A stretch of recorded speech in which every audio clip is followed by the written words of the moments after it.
I forgot. Whatever.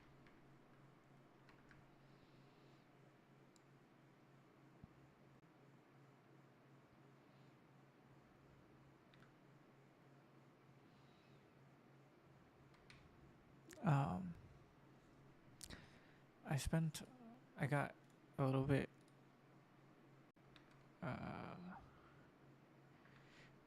I got ideas, and I just got addicted to making an absolute mess.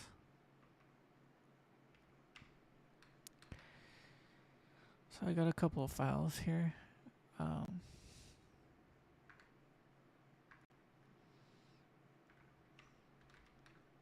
I think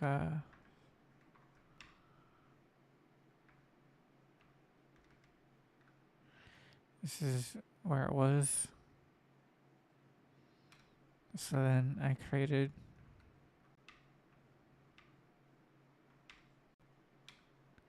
this, and eventually ended up with um, this crazy thing, uh, which is pretty crazy, I guess. You create a function map in this line. Then for any input like this, you okay, this line's crazy, but okay, give me a second. So we got functions we want to run here. We need this in case we need the arguments in a list and we don't know how many there are. I thought I was gonna explicitly be able to do stuff, but that's too complicated, and it doesn't really matter. I'm gonna have like based on a function, aka command, aka function. The list of arguments will be written there, and you can do something like, depending on the, it'd be on function per function basis because it might change, it might not matter. It'll be explicitly said when you're typing out that function. For example, if you're typing out e, maybe there's something that pops up like, oh, e arg1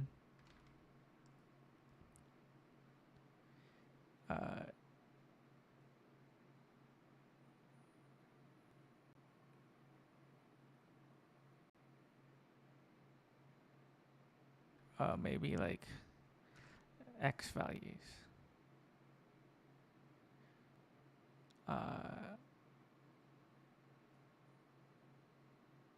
And to x and y, right? It's a command. And let's say you only want to put in a y value. You can either do something like this, or maybe something like this. I don't know. It doesn't really matter. Um,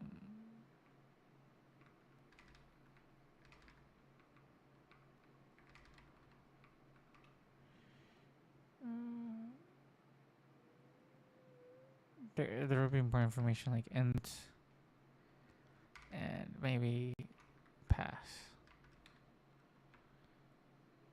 It is how you pass, or maybe dot.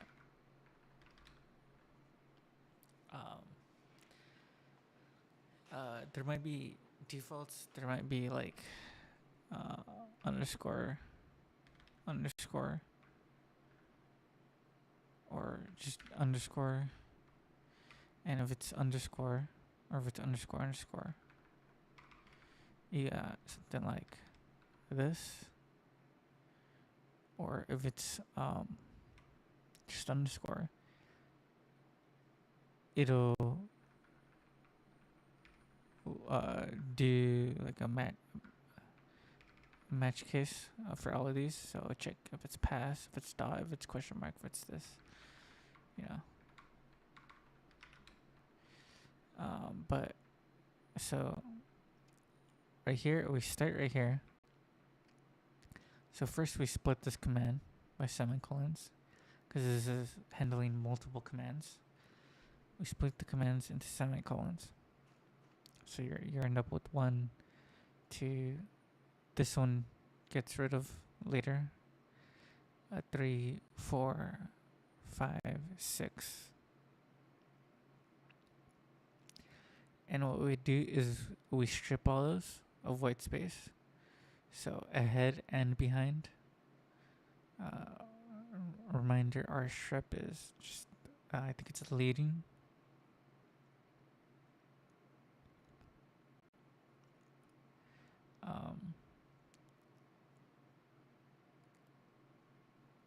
So then if there's because we're stripping all the white space, if there's something right here and that's stripped of white space, then it would be an empty string or not an empty string, depending on if there's characters or not. And if there's characters or not, if there's characters, then that means we could split it and the array won't be empty, which means that there is something we can try. We could try for a command, or we could just say, oh, we don't recognize that character, that command is not implemented. So to go a little bit further, so that's this check. So as long as, so we do that chunk, we strip it, and then we have this. And then here we split it, get the first element, which should be the function name / command name. And then we check to see if that is, in the function map. And then we always check for a return value. Most of the time it will just be none, but otherwise we print it or do whatever. And we check the key of the function map, which will contain function. Okay, we search by the name. The value is the function, and the function we can call. And then here we have the stripped, but then we split it into an array of the various commands. And then we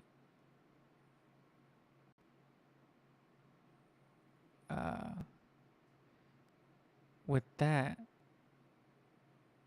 we can leave out the first element because that's in the command by doing this. So everything above, so the second element and beyond,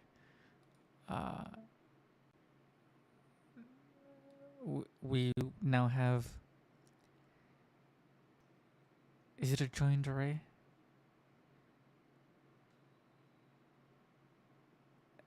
It's an array. It's probably an array. So then we spread that.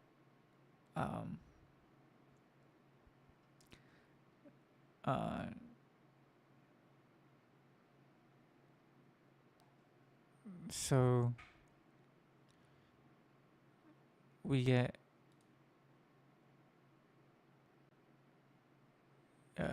each individual argument.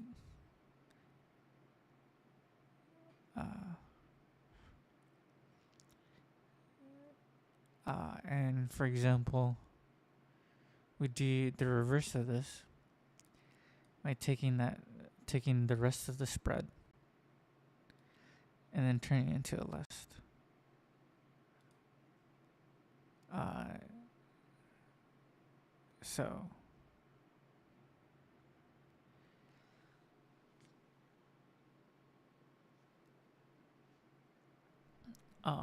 And if there's a return value,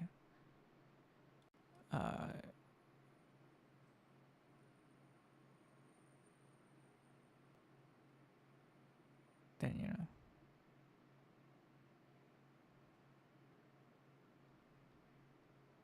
Whatever. Um.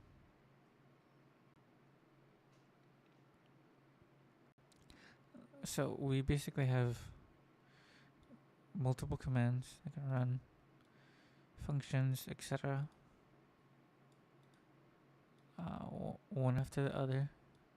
Check for returns. We can also add on the string replace stuff of my current client code. This is kind of gonna be the new system. Probably, yeah. Very interesting stuff. Um, I don't think it's. I don't think it's fast. I think if I had used variables and not constantly run this split function multiple times, it would probably be better. But to me, this just is cool, so I want to keep it this way. So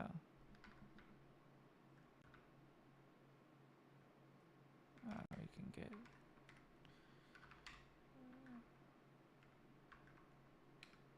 Okay. I just need to make sure I didn't change anything. So I'm finished that. It's considered done. And done. And before I do clean exit, I think better message should be done. And then multi-message will just be a combination of better message and the global stuff. So that'll be pretty easy, like combining the string replace. Combining will probably be done later. I think once I figure out the better message, I could construct, with that better message, I could construct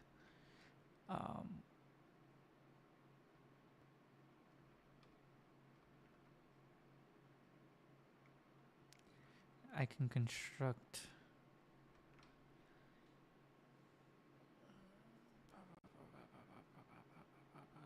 the whole system of, for example, if something shuts down,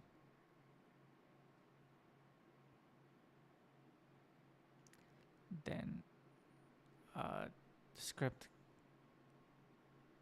can receive that signal and safely shut down. Correctly closing all the sockets, stuff like that. Although it's mainly handled, but it's just wanted to be kind of clean. You know, do that verification. Maybe blah blah blah exited or something like that.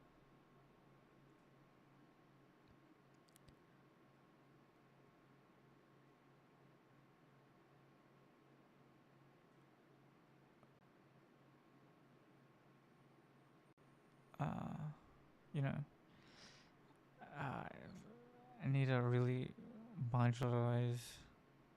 So basically, the only thing I'm working on right now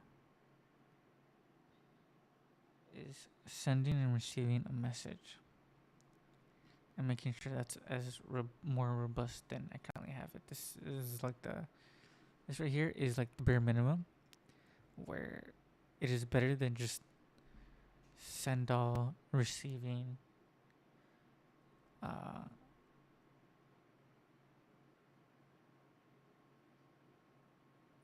Because the way this currently works is it receives 1 byte at a time. Checking. I don't know why it checks for a new line.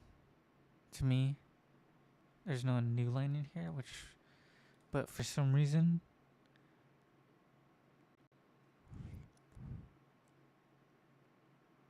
it's just.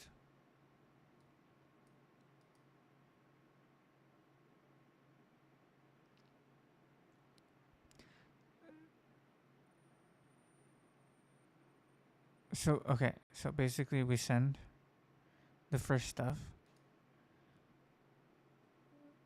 Uh,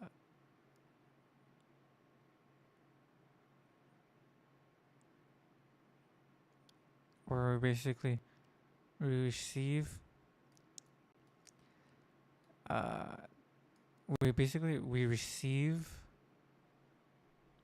So for example, I understand this now. So you send this, right? What happens is you do a send all, uh, where you have this encoded data. You get the link to that data, and then you send that number, and this receives one byte at a time. Adding that number to a variable, uh, and then this spams sends the data after it sends the length of the data. This is very normal networking thing. We received, we prepared to receive the length of data. I want so I tested this out. It actually works. So basically,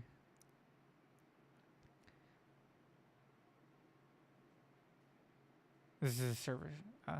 So you send, basically spam the messages. You eventually get them.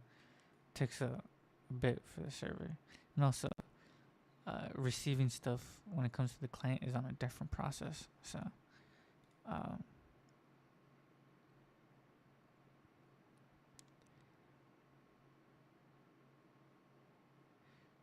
because one client can send a message to another client, and we can't just be blocking all execution. So that's why that is like that. So basically, I think I'm like, there's a scenario here where stuff is getting combined, and it's not apparently obvious. So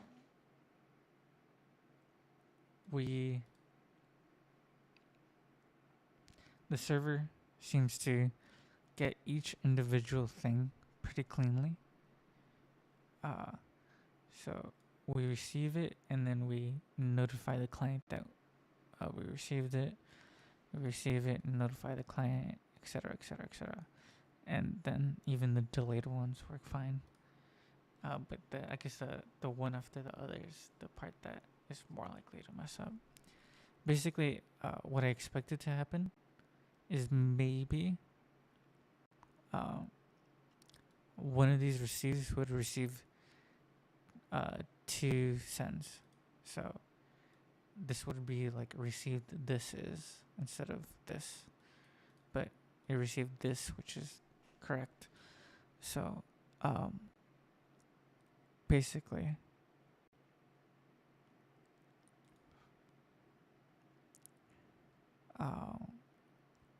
whereas there's a way to do this where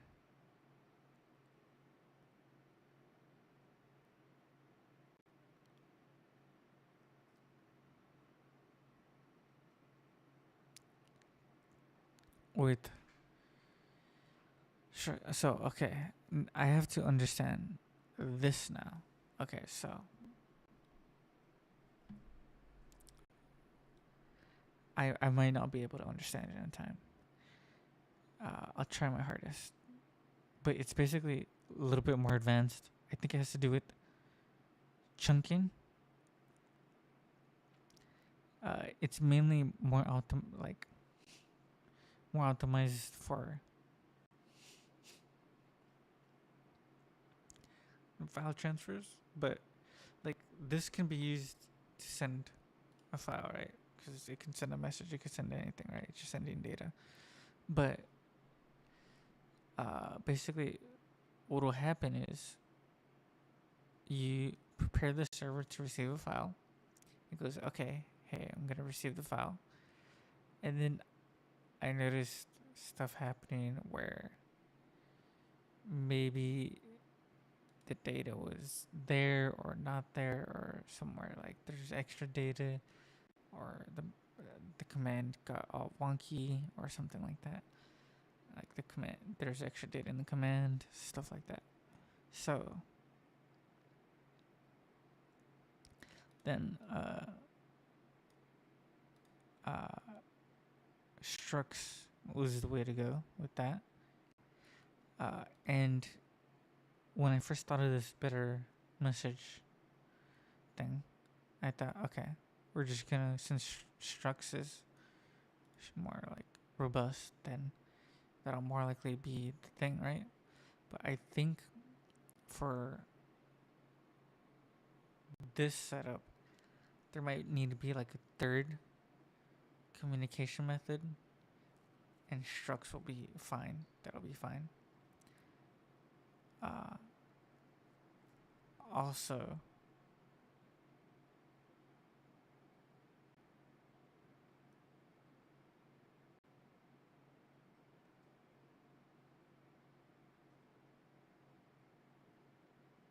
um,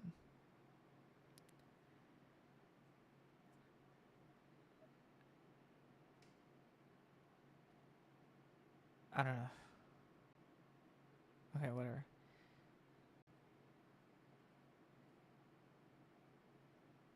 Um,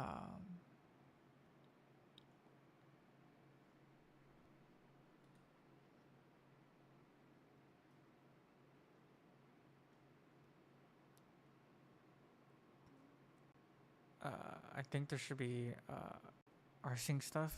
I'm not sure how rsync does with really small files.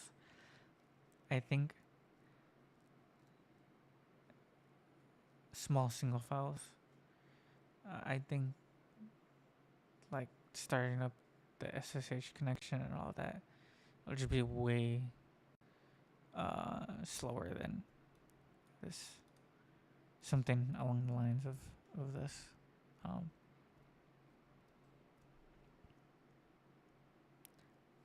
uh,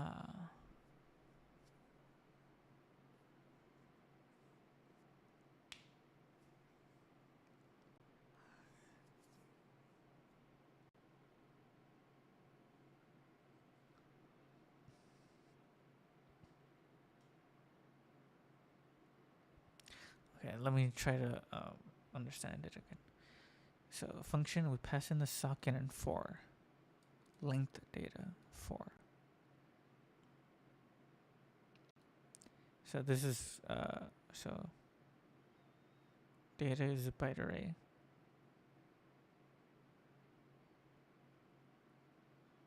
When length of data is less than n,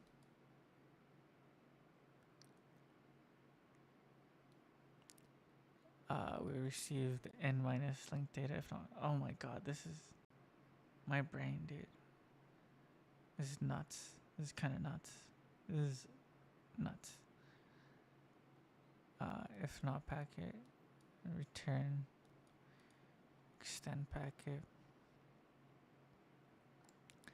struct unpack. I think this is what'll get sent to notify that you're basically done with stuff.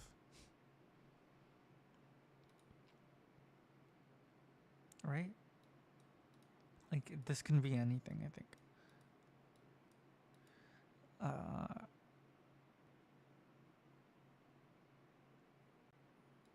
So if this is 0, it's done. Okay, so this one's a little bit harder to understand. I understood it at one point.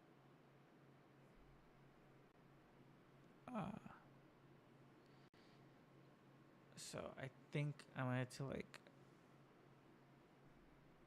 restructure stuff.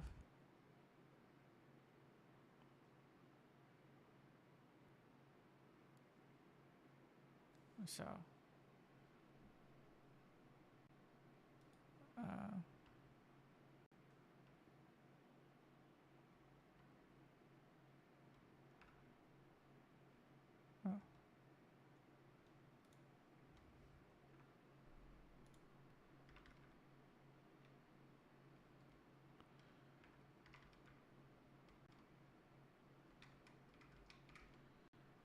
look at.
That's true, right?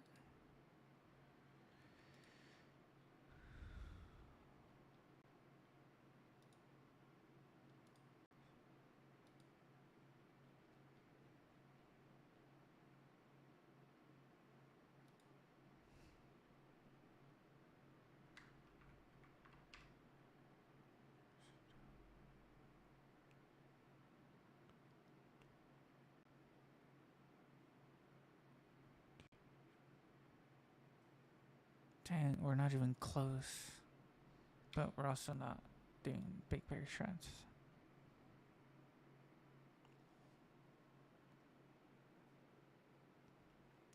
This also might be time for liquid assets, maybe.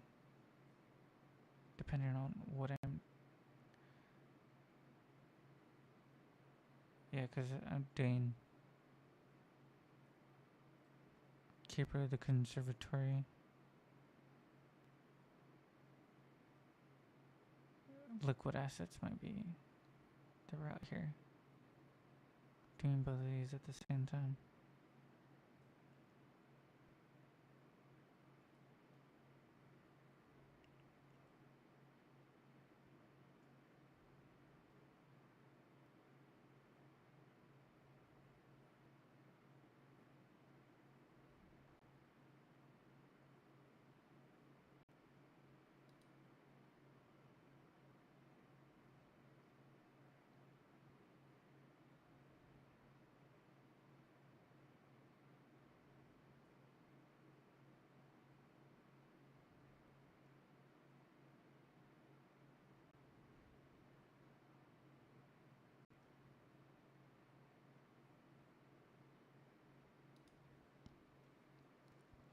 Dang, I almost got half the buildings to level 10 though.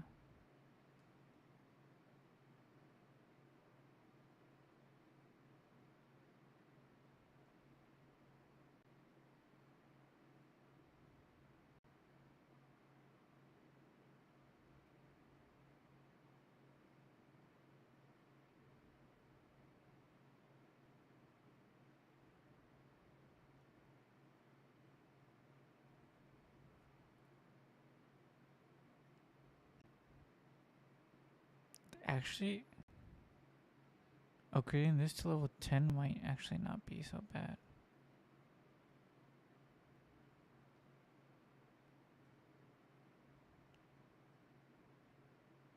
It'll help with the spells achievement.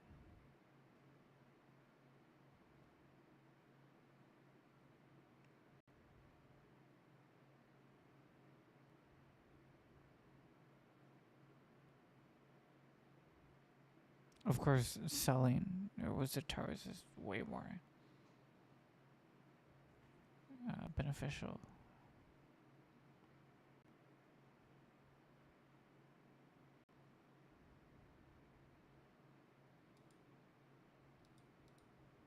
Okay.